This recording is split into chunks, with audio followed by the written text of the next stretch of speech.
Hello friends, स्वागत है आपका एक बार फिर से आपके अपने लीगल चैनल सोच व प्रहार में। मैं हूं एडवोकेट सनी शर्मा और दोस्तों आज की इस वीडियो में मैं आपको एक प्रैक्टिकल जानकारी देने वाला हूं। आप सभी लोगों के साथ ऐसा हो सकता है क्योंकि आप सभी लोगों को अपने अपने मामलों में पुलिस को डील करना पड़ता है।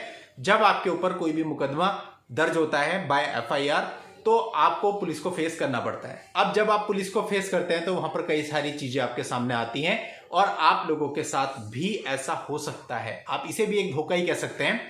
और दोस्तों अगर ऐसा हो जाता है तो आप बिल्कुल ठगा हुआ सा खुद को पाते हैं और किसी को कुछ कह ही नहीं पाते आप। क्यों? क्योंकि कोई भी ऑन रिकॉर्ड काम नहीं होता है। देखिए जनरली क्या होता है, आज के समय आपने देखा है कि जब आपकी एफआईआर दर्ज होती है तो उसमें बहुत सारे गलत सेक्शंस लगे हुए होते हैं। अब जो काम आपने नहीं किए वो सेक्शन भी लगे हैं, आपके घर वालों पर 376 भी लगा है, आपके ऊपर 377 भी लगा है, कई बार 307 भी लगा होता है।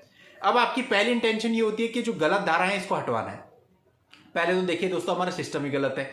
पहले जांच होनी चाहिए उसके बाद धाराएं लगनी चाहिए। हमारे यहाँ उल्टा होता है, पहले धाराएं लग जाती हैं उसके बाद कहते हैं अब हम जांच करेंगे। अब दोस्तों ऐसे में आपके माइंड पे प्रेशर होता है कि धारा नहीं हटी तो मैं बुरा फंसूंगा। अब आप क्या करते हैं, पुलिस के पास जाते हैं, उनको अपने एविडेंस देते हैं, बोलते हैं सर ऐसा नहीं है, ऐसा नहीं है, ऐसा नहीं है, धाराएं हट जाए।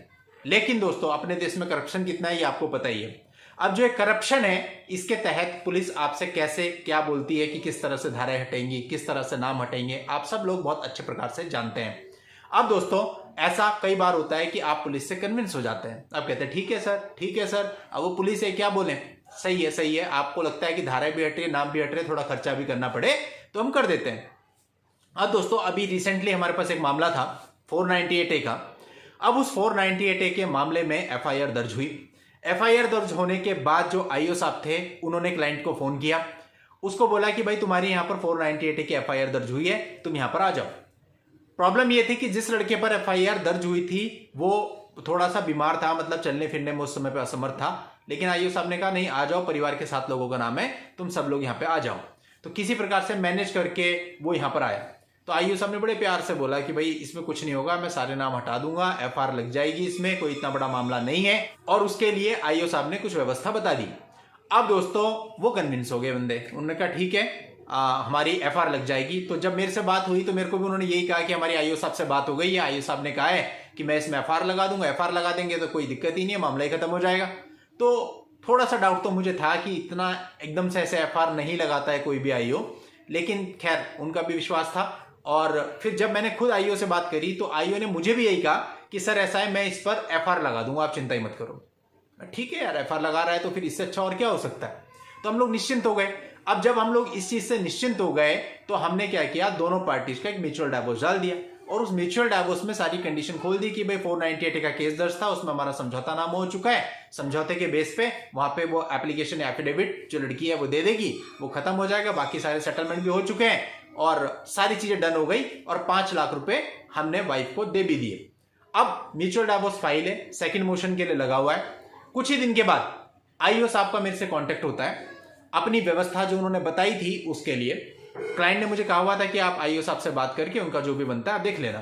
तो आईओ साहब मेरे पास आते हैं और आईओ साहब से जब मैं पूछता हूं तो आईओ साहब मुझे कहते हैं यार चार्जशीट तो मैंने फाइल कर दी थी, चार्जशीट फाइल कर दी थी, हमारा तो सारा गेम ही खराब हो गया, हमने कोर्ट में लिख के क्या दिया, आप क्या बोल रहे हैं। मैं उनको एफिडेविट दे रहा था कि लड़की की तरफ का एफिडेविट है, आप इसको लगाइए और एफआईआर लगा दीजिए, आपसे जो बात हुई थी। का नहीं वो तो मैंने चार्जशीट फाइल कर दी थी और वो भी एफआईआर दर्ज होने के 1 हफ्ते बाद ही कर दी थी, यानी जब तक वो क्लाइंट से मिले भी नहीं थे। आईओ साहब ने चार्जशीट पहले भेज दी है लेकिन बात वो क्लाइंट से बाद में कर रहे हैं, इन्वेस्टिगेशन कुछ हुआ नहीं है, कहीं वो गए नहीं है, सब कुछ थाने में बैठ के ही हो गया।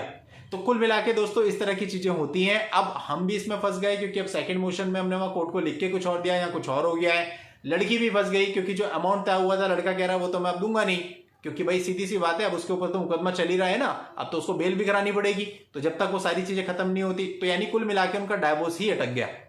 अब इस तरह की प्रॉब्लम्स होती हैं, इसलिए आप पुलिस पर बहुत ज्यादा ट्रस्ट नहीं कर सकते।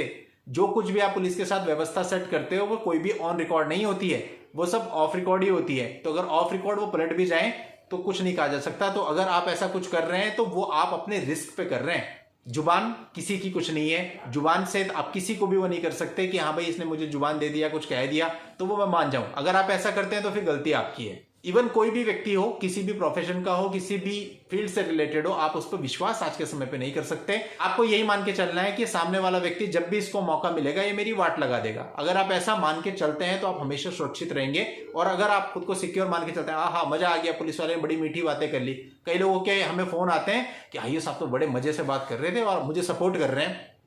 सपोर्ट नहीं कर रहे हैं, आपको नहीं पता कि वो क्यों मजे से बात कर रहे हैं, लेकिन मुझे पता है। तो इसलिए आपको ध्यान रखना है कि जो दिखता है वो होता नहीं है, और जो होता है वो हमेशा दिखता नहीं है। तो सेफ्टी आपको लेनी है, सेफ्टी मेजर आपको लेने हैं। पैसा आपका है, जिंदगी आपकी है, सब कुछ आपका है और किसी का कुछ नहीं जाने वाला। प्रॉब्लम आएगी तो आपको आएगी। तो दोस्तों, इस तरह की जानकारियां मैं आपके लिए लाता रहता हूं। जो कुछ भी होता है एज पर माई एक्सपीरियंस वो मैं आपसे शेयर करता रहता हूं, ताकि आप लोग इस तरह के दलदल में ना फंसें और आप लोग ये गलतियां ना करें। तो चलिए दोस्तों, आज की इस वीडियो में इतना ही। नेक्स्ट वीडियो में ऐसी ही नई जानकारी के साथ मैं आपसे फिर मिलता हूं। तब तक के लिए good bye and thank you for watching. Take care.